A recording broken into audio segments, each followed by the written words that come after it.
Под давлением политических и экономических санкций Россия все дальше откатывается на восток, пытаясь найти точку опоры в старых и новых друзьях. Именно в этом контексте следует рассматривать проходивший в ИТРАУ 11-й форум межрегионального сотрудничества Казахстана и России, посвященный инновациям в углеводородной сфере. Я уверен, что Казахстан и Россия были, есть и будут всегда стратегическими партнерами, союзниками и добрыми соседями, которые будут тесно работать на благо обеих народов и государств и ради будущего. За прошедшие 11 лет экономические связи между нашими странами вышли на качественно новый уровень. Двусторонний товарооборот вырос более чем в 6 раз, до 26,5 миллиардов долларов в 2013 году. Несмотря на бравурные речи двух лидеров, атмосфера в зале царила прохладная. Министр иностранных дел Сергей Лавров был больше занят своим мобильным телефоном, нежели выступлением спикеров. Посол Казахстана в России Марат Тажин и вовсе временами засыпал.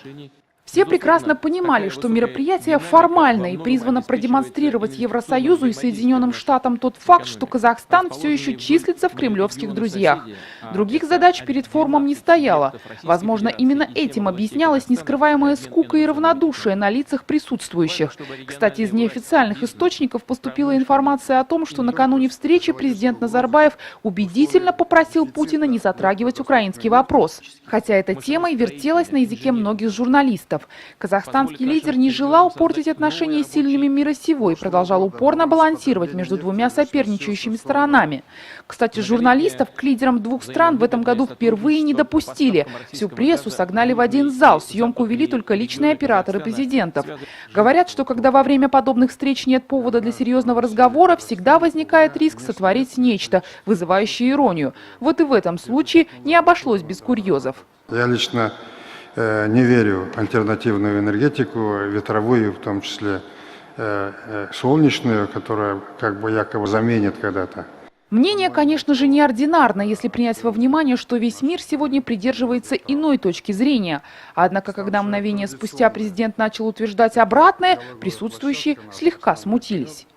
И не надо нам этого бояться, что мы там сырьевые. Но и слава богу, что у нас есть это сырье, которые мы будем экспортировать, зарабатывать деньги. Самое главное, на эти деньги надо делать индустрию другую, современную.